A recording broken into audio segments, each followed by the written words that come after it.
Broadcasting on the internet airwaves from the great state of Minnesota, my name is Shaun, and you're listening to The Shaun Tabatt Show.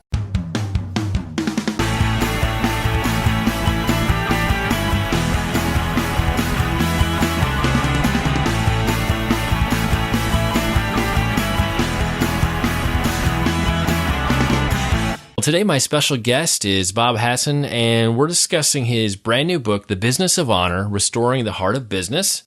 Bob, thanks for joining us on today's show. Well, Shaun, thank you for having me.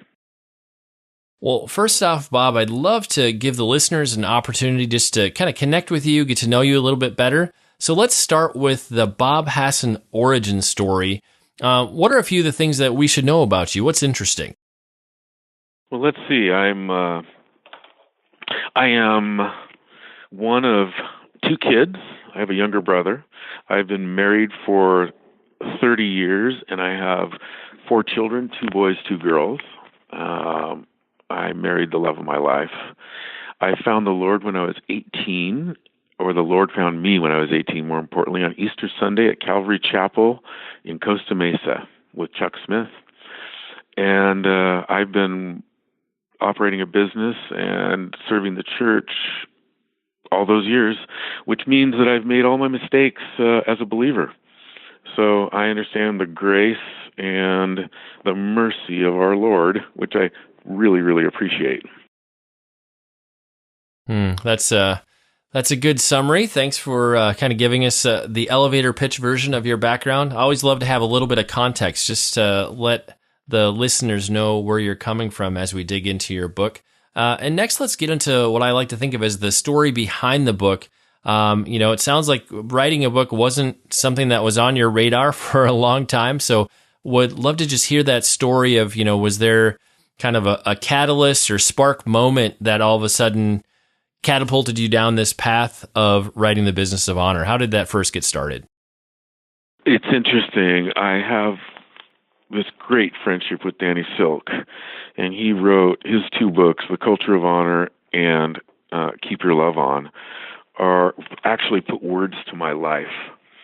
And so as we began living life together, Danny and I, he you have a friend who sees things in you that you don't see in you. He began to talk to me about writing a business book based on The Culture of Honor and Keep Your Love On. And so what he finally did is he said, so, hey, why don't you help me write this book? And I said, okay, you mean like you need some business stories? And he said, yeah. So he made me shake his hand, and he said, this is how it's going to go. You are going to write the book, and we are going to use stuff from Keep Your Love On and Culture of Honor. I said, that's not the deal we had. He said, I know, but you can do it, and I want to have it done by December.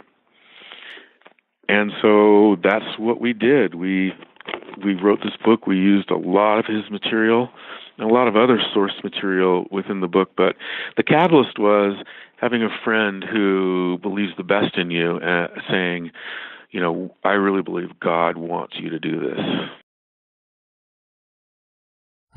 Yeah, I really like that story. So in a sense, Danny had a vision and saw something that was kind of ready to be birthed or brought into reality, but you maybe didn't see that quite for yourself yet at the beginning of that conversation.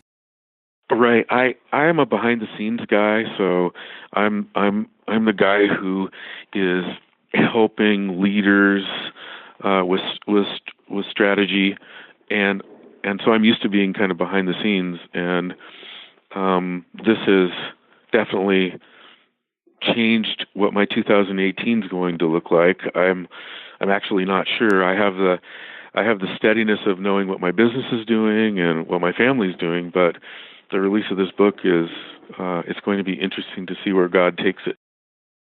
Well, I'll be exciting, or excuse me, I try to be exciting. I'll be excited just to kind of watch from the sidelines, if you will, and as I'm seeing this book pop up in more places, and just keeping an eye out where you're going to be speaking and such. I would imagine that this will open up some new opportunities that really that a book can just bring about, because now you have kind of a framework to maybe do some different styles of talks and presentations. So I'll be looking forward to seeing what interesting and fun doors God opens for you with that. Next, first let's talk about honor. I mean, honor seems to be it's a concept, it's a practice that's kind of fallen off the map. In Western society, I don't see many of us having discussions about how we can be more honoring. I think often when people talk about honor, it means maybe being honoring means I open the door for somebody out of respect, or I talk respectfully. Right. I really feel like we don't even have a good, solid definition of what honor means. So talk to us a bit about, how might you define honor? What would that look like practically in a business context? And why do we so desperately need honor to move to the forefront of what we're doing in business today? Well, that's a lot of questions. I'll try. I will try for you. You're the first time I've ever been interviewed, Shaun. So hopefully I do okay with you. Oh, you're doing a spectacular job. Basically, our definition of honor has two basic parts. And part one, honor is based on the ability to see what's amazing about people and then treat them the way they deserve. We believe that people are made in the image of God, so that simply means we ought to treat them the way He does. That's the first part of it. And then part two is we believe honor is the art of stewarding relationships well. So that means, hey, we have relational connections, whether in personal or in business, and they're really the most valuable resources we have. And so we're responsible to take good care of them. And in my personal life, I have groups of friends and some great friends. In my business, I have cultivated these relationships over years that I enjoy going to work to be part of the team. So what is honor in business? Business is an ecosystem of relationships. So a lot of us become focused on profit and systems and results and forget that, hey, people are making these decisions and actually are making the profit. So there's a whole bunch of collaboration. People are supposed to benefit from doing business. That's why we work. So in business, honor is about stewarding that relationship of that ecosystem of relationships. So it means treating your employees and customers in a way that protects connection. And ultimately, it comes down basically to serving people well. So taking what we believe as believers and not compartmentalizing, but bringing it into our businesses. Yeah, kind of in the sense that, what we believe, what we're living out, what the kingdom looks like, it's not just on Sunday morning, it's also on Monday morning and Tuesday morning and throughout the day, not only in our homes, but also in the workplace. And, that's something I'm really seeing more and more, whether that's when I go out to Reading and visit the folks at Bethel or in my own church context at the Vineyard here in Urbana, where people are just really pressing in and pushing hard for us to be bringing the kingdom wherever God has us throughout any circumstance, any time of the day. And the idea that people are going to be motivated and encouraged and activated to do that within their business, well, that's just a really exciting thing. That could really transform the world. Yeah, I think it can, and a lot of us have seen miracles. People, their legs have been lengthened. They can see. Some have seen people raised from the dead. I happen to have seen all these practical miracles within businesses based on what was going to be lost but was saved. So why do we need honor in business? In the first chapter of our book, we compare and contrast two companies and two very successful companies, but they're very different. One was a 300-year-old business that had a legacy of philanthropy and raising the quality of life for people in that region, and the other was a company that just wanted to become the world's most valuable company. And if you read their vision and mission statements, if you read their values, it was you would want to go to work there. But just putting concepts on paper isn't enough. And what actually happened was, the biggest bankruptcy in the world at that time, when Enron, after 16 years being in business, was exposed for fraud. So their mission and vision statements are incredible. All the banners on the walls they had around their business was incredible, but there was nothing to back it up. The character wasn't there.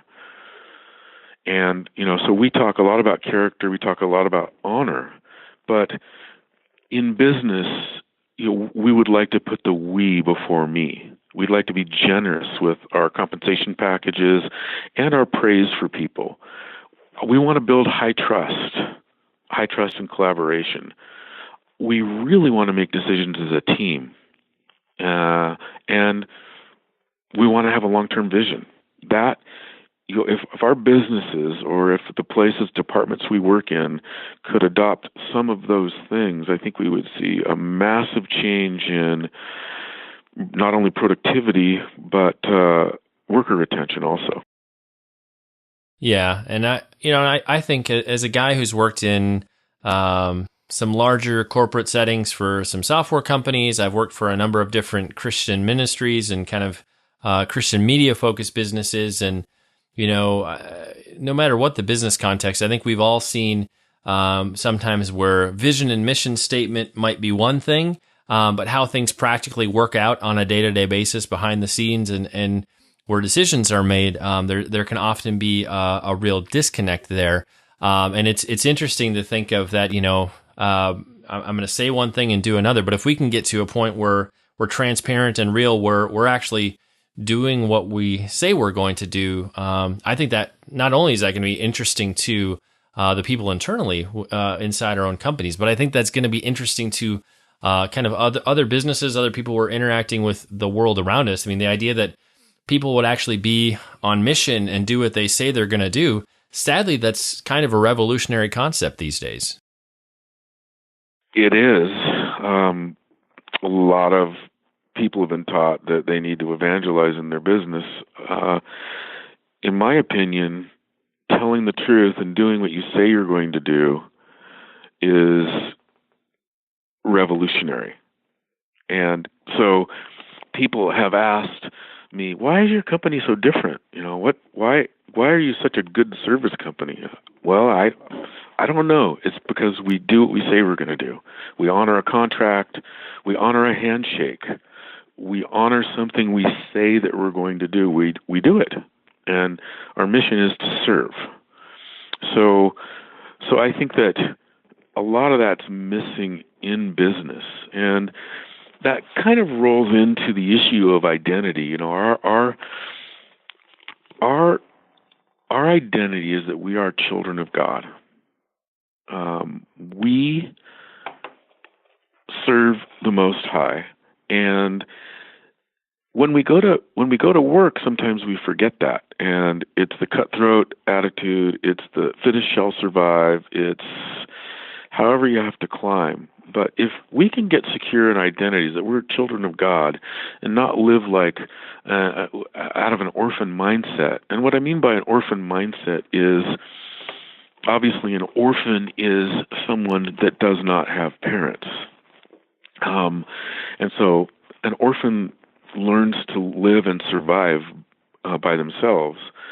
Well, in our society, we could have present fathers or unpresent fathers, present mothers or unpresent mothers, and still adopt an orphan mindset that says, I have to take care of myself. And when we do that, we stop trusting God. And we stop trusting God, we're scratching for the only responses or resolutions that we can figure out in our mind. And so there's different levels of this orphan mindset that we see that it becomes a lack of identity as a child of God. When I grew up in a punishment atmosphere in my home. So I developed very early the art of lying so that I wouldn't get in trouble. And as that develops, there's an alternate reality, and all the things that come with that. And as when I found the Lord when I was 18, the Lord really began to work on that, and work, and it was a process to a point now where I was with my friend Paul Young, and he told me that he has no secrets. And I thought, oh my gosh, that is my next goal. How cool would it be to be able to live a life with no secrets? And so that's a goal that I have in my life, just to continue to try to, in business and personally, operate as a loved child of God. So at work, I'm building relationships. I'm not talking about the Lord. I'm understanding people. I know their kids. I know who their grandkids are, what the name of their pets are. I have these great operations meetings where we sit around and we talk for 20 or 25 minutes about what happened over the weekend or what's happening in people's lives. And then we get to business. Well, and at the end of the day, I mean, it's like you said earlier, it's about the people and about the relationships. And, I think if we can not just be transactional with people, I feel like if we can start living and being in each other's lives, just the depth of community and relationship that grows as a part of that is just amazing. Because the transaction is going to get done either way, but if we're able to be in community, and I think bring Christ's kingdom to bear in all of those different situations, just the depth of what we experience personally, the team experiences, the customer experiences, whatever, it's just it's a beautiful thing, and it's so much more fulfilling for everybody if it's more than just something that's completely transactional. And I like that idea that you talk about living with no secrets. If we can get to a point where we're living with no secrets, what a powerful place of freedom and a lack of worry for us in our lives. We don't have to try to keep track of this, that, or the other thing if we don't have any secrets. I'm not sure what that practically looks like exactly, but it's an interesting, because I think you probably have to be a little bit more transparent than we're all used to being. But what a place of freedom if we could be operating like that. Well, and then using the word vulnerability or transparency or intimacy in business, most business guys aren't going to want to even know aren't going to want to know that they have to use those words. I mean, but I do. I mean, at a certain point, if I want my organization to function well, then I have to be transparent and intimate. This is how I feel. I'm scared that we might lose this job. I'm worried that this is going to happen. And then around the table, usually we've got people saying, well, that's something to worry about, but we've done this and this and this. And all of a sudden the anxiety begins to reduce, where one of us, me or anyone else on the team, walks in with anxiety. After a meeting with the team, the anxiety generally is reduced because we have a plan going forward as a team to try to resolve whatever the issue is. And so for me, the breakthrough came, just by believing that the Lord loves me no matter what I do. I mean, that no matter what I do. So when I started understanding that, my relationships changed, because I started telling people the truth, telling them how I feel. And it's hard. It's maybe easier in business than in marriage, but my wife says to me often, "Listen, how do you feel? Why are you shut down? Tell me the truth. Talk to me." We've been married for 30 years, and that's just kind of a common theme that I have to continue with the breakthrough, because as a guy, I want to kind of shut down and try to figure out what I'm feeling first so I don't look stupid.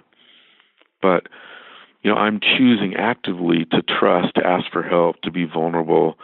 And in a couple of situations over the years in this business, that's what saved our business from bankruptcy. Well, let's dig a little bit more into kind of relationship. And in chapter 6, you cover relational investment, and you break that down into 3 different areas: telling the truth, receiving well, and serving well. Can you explain why telling the truth is so critical to building honoring relationships? What does that practically look like? Practically, Danny points out exchanging the truth is what builds trust. So if you and I are in a relationship and I'm telling you the truth and you're telling me the truth, we're trusting each other. The same thing happens in business. So you build these years of telling the truth and building trust so that when there is an issue that happens, you can go to that person or within that relationship and say, hey, listen, I've been really hurt on this job or in this, whatever this financially project we're working on. How can we work this out? And once there's a history and an asset built up of truth-telling and trusting, it's easier to work out problems. When you don't have that, you might come and point your finger at the guy and say, hey, your company has really hurt us. You guys are unethical, you're bad, and we've lost money, and we're going to sue you if you don't reconcile that. Well, that's a whole different conversation than coming to the same person and saying, look, I've got a problem, I need your help, and can we discuss this? And those conversations are had in business regularly. Obviously, we hear about the lawsuits. Obviously, we hear about the business breakups and the partners and all the things that have happened. But, in my experience, both consulting with and running a business, honest communication, truth-telling is the number one thing to start with. Receiving well, it's also pretty simple to understand. It just means that if you're delegating and trusting people to do their jobs, and if you're asking them and you're listening to them with their input and feedback, your employees, your customers, your vendors, if you're in a place where you're not the expert, you are asking questions to learn to get a project down the road, that's receiving. So rather than walking into a meeting having all the answers in your mind, walking into a meeting saying, I think there's some things that I'm not sure about, and I'm surrounded with this team, or I have these vendors that I trust in, and I'm going to use their expertise. It's a subtle shift. It's a subtle mindset shift. So, and then the last is serving. Characteristics of serving well, I think. Look, most businesses and most of us who work are serving people. We're providing goods. We're providing services. We're making widgets that's going to help another company. We are providing a service, in my case, to finish a building with painting and vinyl wall covering. We have to make sure our own needs are met. My employees need to feel safe and trusted, and so they can go out and serve our customers well. And I think there's all kinds of examples of that within the Bible. I mean, I always come back to Proverbs 3, 5, and 6. Trust in the Lord with all your heart. Lean not into your own understanding. Acknowledge him in all your ways, and he will direct your paths.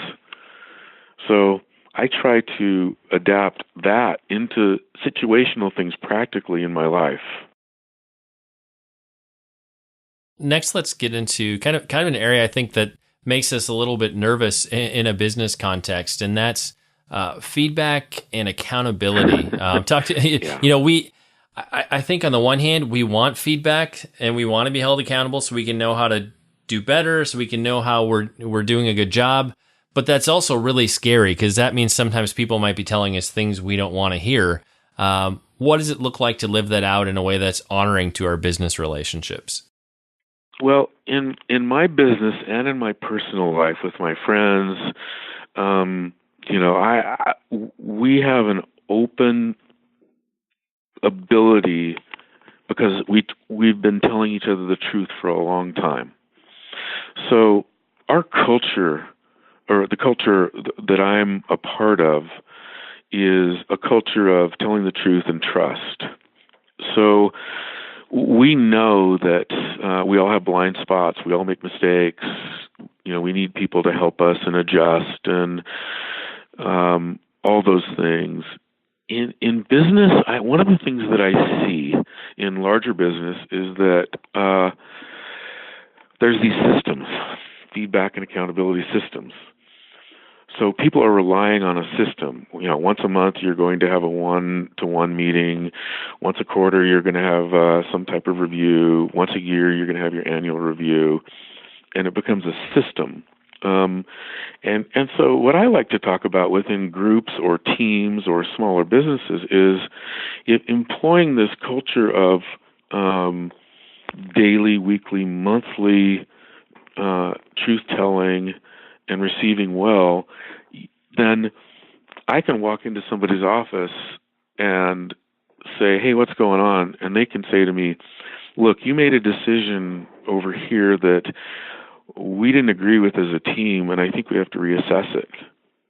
And because I trust these people, I'm going to think about it, and we're going to go talk about it and see, did I make a mistake? And if I did, will I be able to shift and adjust? Or will I dig my heels in and say, no, that decision was right. I don't care what you guys say. And we're going to go forward with the original decision. If I do that, then why have I hired people smarter than me? Why have I hired people that are experts? And if I'm not going to listen to them? Well, and that's something that I think comes with time and experience just in management and running an organization. We can't always be the smartest person in the room.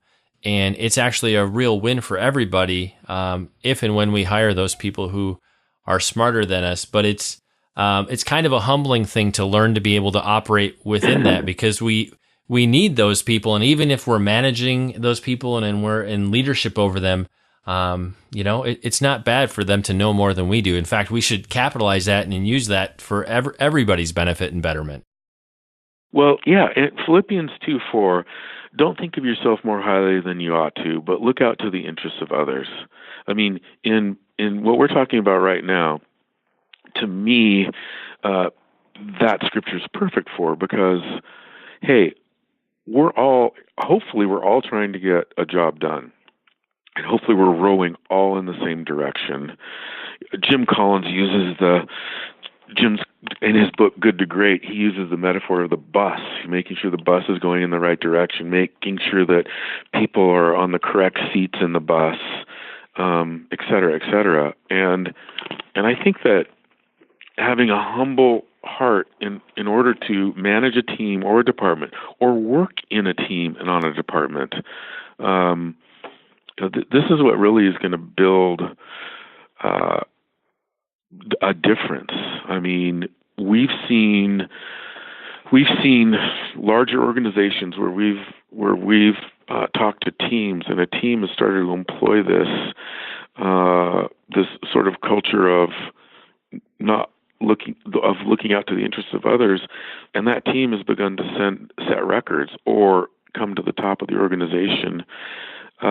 Google did a study in 2012 that we reference in the book about why some of the highest performing teams are performing highly.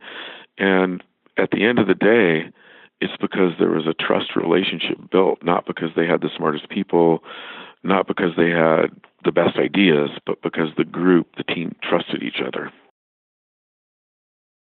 Well, next, let's transition into something that people often really like to talk about, at least more so than, getting into conversations about feedback and accountability, and that is rewards. We all like talking about rewards. Rewards are exciting.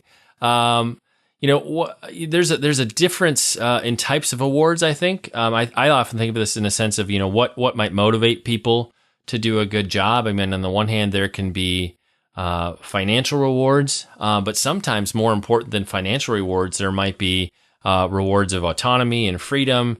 Giving people the opportunity to really master a skill and do their best and do well, or even kind of walking out, living out their purpose in the midst of the business context that you're all working in. So, talk to us about rewards and what do rewards look like in the context of honoring business relationships? You hit it right on the head. We break down rewards into three categories: financial rewards, intrinsic rewards, or the rewards that we experience from the work itself, the pride, and then relational rewards.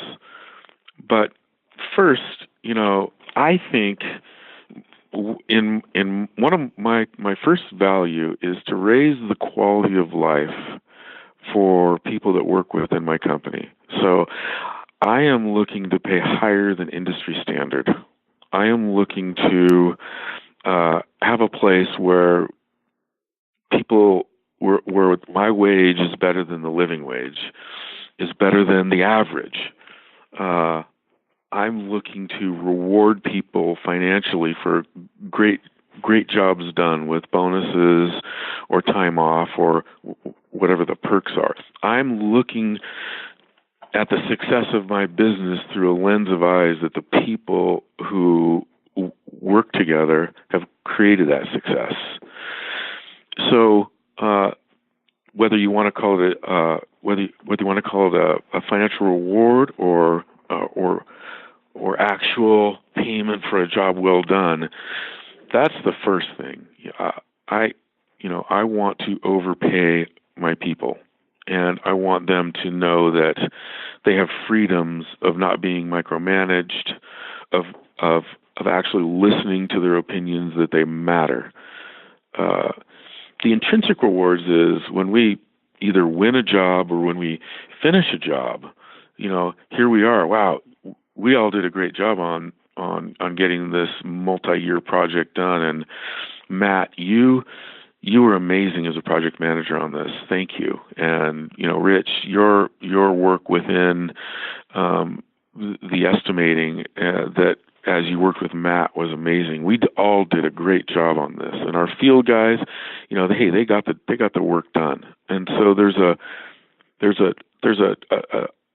just an attitude of understanding that there's other people out there that have made this happen. And then the relational rewards, when I see people going to basketball games together or football games together, or having a barbecue on the job, or whatever these relational things that are happening, or even teasing each other. We have a culture where we know enough about each other that we will I guess what I'm trying to say is we know each other enough that we can rib each other, and it's fun.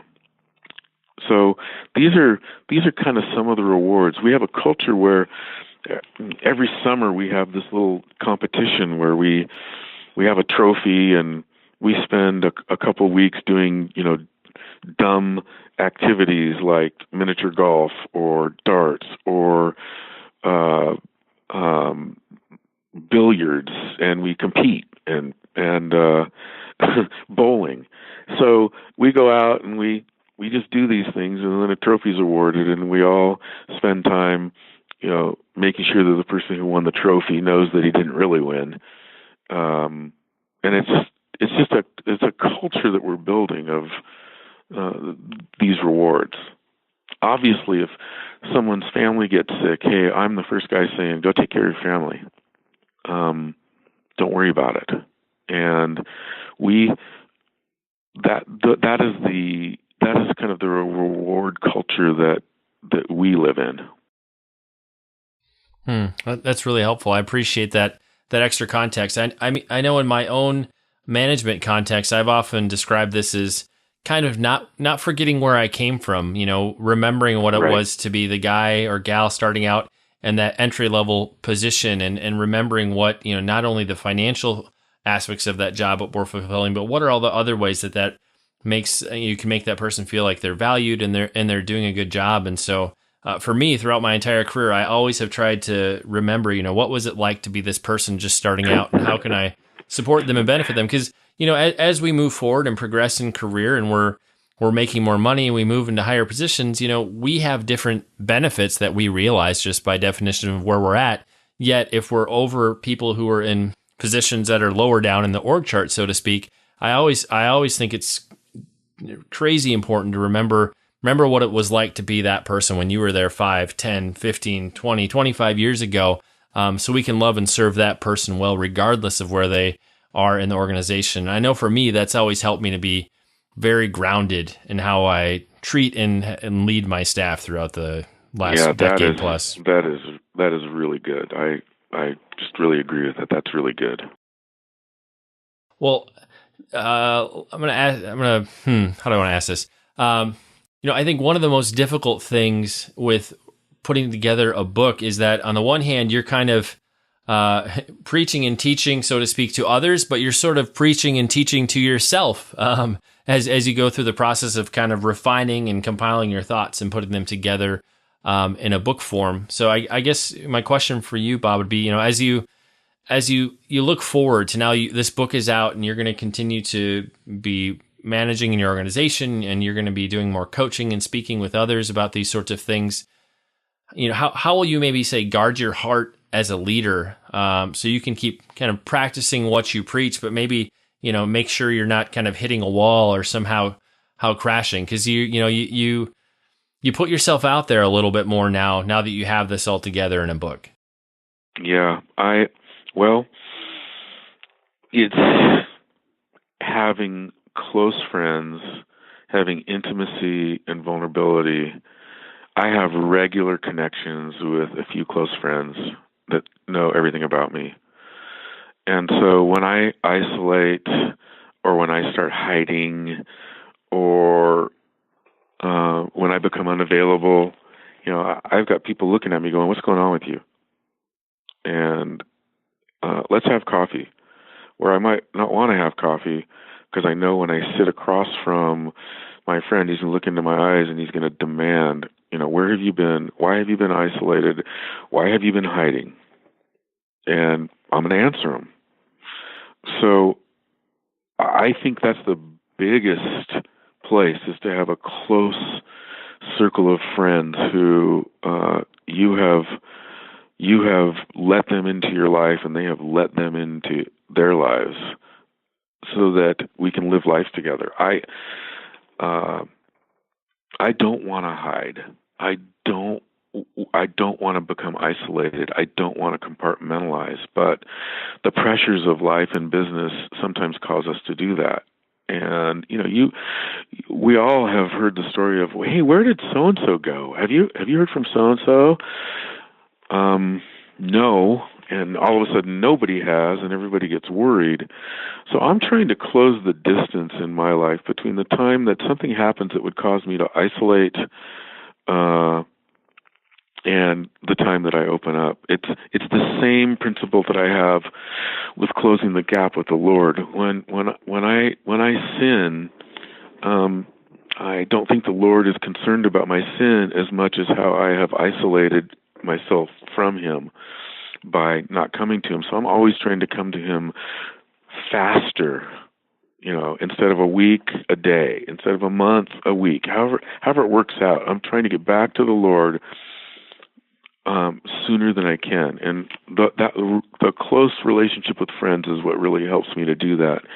Stephen Mansfield wrote a book called The 10 Signs of a Leadership Crash. It's a short book, but almost all the signs have to do with becoming disconnected with your own hearts and with others' hearts. So, in my views, the key to health as leaders is staying connected at all costs.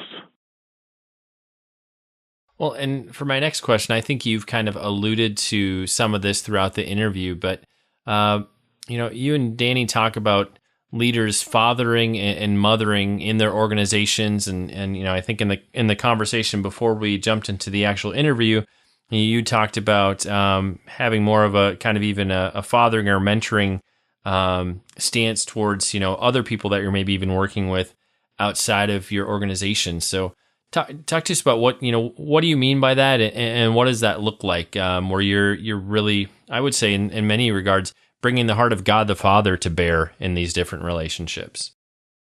So my basic goal is to bring the heart of the Father everywhere I go, and I think as children of God, that's what we're trying to do. But if you talk to a business guy and you say, hey, you need to become a father or a mother to your employees, they're going to look at you sideways and say you're crazy. So, so Danny and I, as we discuss this, I just told him I'm not a father or a mother at work. And he said, absolutely you are. And what I finally came to was that if I'm bringing the heart of God to the people that I care for at work and anywhere else, then in a way I am fathering. But in a business, you have to fire people. You have to correct people. You have to demote people. There are people will steal from you. Things happen, and action needs to be taken. There's some non-negotiables that if an employee crosses the line, there's just no other recourse. But to me, it's the way in which it's done. And how can I guard my heart against somebody who's hurt me at work? How can I guard their hearts from me becoming a punisher? Even though I have to take some action that will result in a change of their lives, whether it be a dismissal or a demotion, I'm always trying to represent his heart. We, as believers, we're not trying to be mentors or coaches. But becoming a mentor formalizes a relationship in a different way. So I'm trying to bring the heart of the Father in everywhere I go. I see and read now that mentors and coaches and teachers are beginning to sacrifice the people that they're leading, sometimes more than their people's own parents. So it goes both ways. And the Father's heart basically is, I'm laying my life down for you. I want you to know how much you're loved. I want you to overcome your challenges. I want you to become a powerful person and succeed and thrive. And I'm going to give you all the resources that I have to help you do that. So with a definition like that, it becomes a little bit easier with that kind of a language. But I have friends in big business who, when I talk to them about that, they said, absolutely not. You have to be able to fire these people, and you have to be able to be dispassionate. And I said, oh my gosh, do I have a good book for you to read?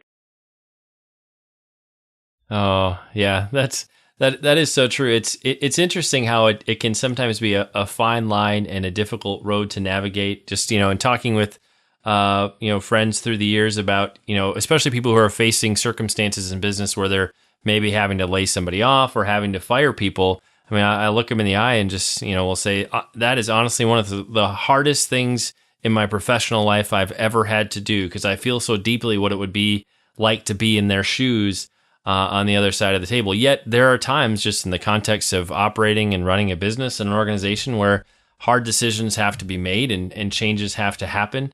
But yet at the same time, I don't think we have to always be, dispassionate. I think there are ways we can be gracious and, go about these things in a way that is honoring. It certainly doesn't mean it's easy or fun or something that we just want to do every day of the week. But, if life was easy, gosh, what would we do with all our free time? We're going to have to face some difficult things. I know for me, in so many of the things that I encounter in life and in business, just being a dad has helped me to have a lot of tools in my toolbox just when it comes to managing people and encouraging people. A lot of the same things that have helped me to be successful with encouraging and mentoring my own children heck, those same things apply in the workplace too. At the start, I never would have thought having a bunch of kids would have helped me learn how to be a better manager. But a lot of those same principles can apply both inside our home and in the office at work, Monday through Friday. Yeah, I agree. I agree 100%. I think that having this heart as a father in business, I think the beauty of business and a team with this heart is people can come together, and I think they can achieve way more than they can on their own. We can bring out the best in each other. We can create solutions for whatever our industries are. We can create wealth and resources for our family and other people. I think that honoring businesses can help the kingdom of God also. And sometimes you hear the marketplace ministry. I shy away from that and just say, listen, I'm a believer who happens to be in business, and God's gifted me with these different areas to help, and that's what I'm doing. And I'm in the correct lane. I'm in the right place for at this season in my life, and it's a fairly comfortable place to be. Well, Bob, as we get ready to kind of wrap things up here, a couple of more closing questions. When you think of readers getting to that last page of the book, what are those one or two things that you hope each and every reader takes away with them? If there was just a particular call to action or a way that they might operate differently, what are those one or two things you hope every reader takes from this book? It would be, Shaun, to have courage.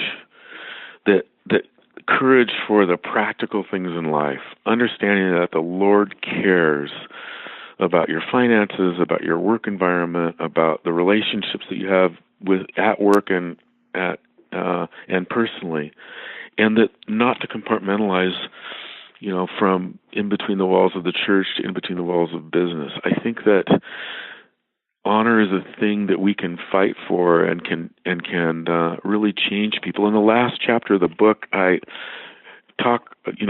would talk about a coach who won a national championship, a man who built a fast food industry and changed the world, a friend of mine who was in the highest of echelons on Wall Street, and how they handled the pressure. And I'm able to give like a charge. Look, you can do this. God has put you here. It is going to be okay. Find people that you love and talk to them, and bind together and risk intimacy and vulnerability. Your life will change. We can all, whether we're the lowest level entry paid worker or a CEO of a company, we can all employ honor in our departments and where we work, because character counts, and people see character, and people watch when you're there early and you're there a little bit late. And when you're willing to say, oh, can I help you on that project? I can see that you are super busy. Is there anything I can do to help? That character, that's honor. That's looking out to the interests of others. And so I hope they take that away from the book. Well, and, I know for myself as a middle-level manager at a publishing company, there's a lot of benefit I'm going to realize from your book. But what, as you think of kind of the scope of readers who might encounter this material, be it from the executive level down to maybe even the shift supervisor, I guess, what would be your vision for those people in those various leadership roles about how they might put this material to use? And maybe it's the same answer for our takeaway question, but I'm just curious if we had to position it to have people directly under them that they're leading. Well, going back to earlier in our conversation about the orphan mindset, and being able to, trying to do everything on your own, controlling everything, that one of the biggest results of that for me was shame. Shame that I made a mistake, shame that I wasn't good enough, shame that I couldn't make the right decisions or I made the wrong decisions. And, shame is a powerful driver in people's lives. And so I want to see leaders set free from isolation and shame.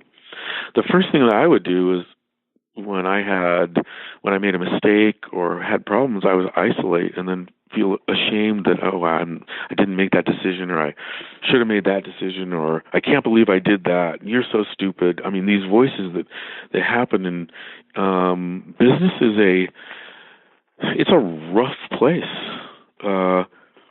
Profits, sales, productivity are valued, which they need to be in order to be in business. But the fallout from that is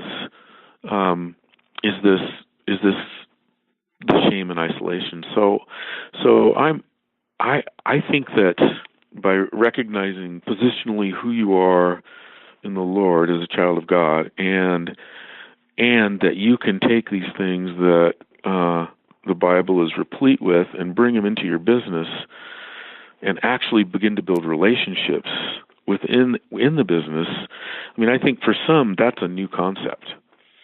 I have a billionaire friend who he might read the first 4 chapters of my book just to understand me a little bit. But then when I started talking about the softer issues in business relating to shame and relating to intimacy and vulnerability, he'd just throw it in the fireplace, because he's concerned about the stock price, the company valuations, and performance. So, I understand that. I think we need a reformation in business culture. I don't think it's going to come from government bodies or regulatory bodies. It's going to come from our heart. It's going to come as our hearts change us. And I think a heart change is going to be the new value for taking care of people in business and in our personal relationships and protecting it. Well, I'll just say amen. That was a really powerful way to wrap up our discussion today. And you already gave me one idea I'll be putting together for a social media graphic, that we need a reformation in business culture. That was perfect. So thank you for that. Bob, if people want to connect with you, if they want to find out more about the book, where's the best place for them to go on the web to do just that? It's businessofhonor.com is the book site. And we have bobhasson.com, which is the main website. And then, Shaun, for the first time in my life, I'm on social media, and I'm on Instagram and Facebook, and still trying to figure that out. My kids are helping me, but I managed to survive my life without being on social media until now. Well, that's probably not a bad thing. And if I'm honest, I didn't get on Facebook until I personally had a business reason to do it several years back. So don't feel too bad. But okay. As we'll do with every episode, we make it easy for you listeners. You can just head on over to ShaunTabatt.com, search for either the Business of Honor or Bob Hasson, and we'll have links in the show notes where you can connect with Bob at his website, places where you can connect with him on social media, and places where you can pick up your own copy of the book as well. It's time to bring this episode of the Shaun Tabatt Show to a close. Many thanks for being a part of my conversation with Bob Hasson. Once again, our book today was The Business of Honor, Restoring the Heart of Business. If you want to connect with Bob and find out more about this excellent book, be sure to head over to the book's website at businessofhonor.com. Bob, I just want to say thanks so much for sharing with us today. It has been an honor and a pleasure to speak with you. Well, Shaun, thank you. This was my first experience being interviewed, and you're amazing, and I felt like I was having a conversation with you. So I hope we can do this again, and I just thank you. I'm super honored that we did this. And that's all for this episode of the Shaun Tabatt Show. If you have a question, comment, or suggestion, you can connect with me via email using show@shauntabatt.com. Be sure to follow me on Twitter, where I go by the Twitter handle @stabatt. And if you enjoy the show, head on over to iTunes and leave us a review. Until next time, this is your host, Shaun Tabatt, signing off.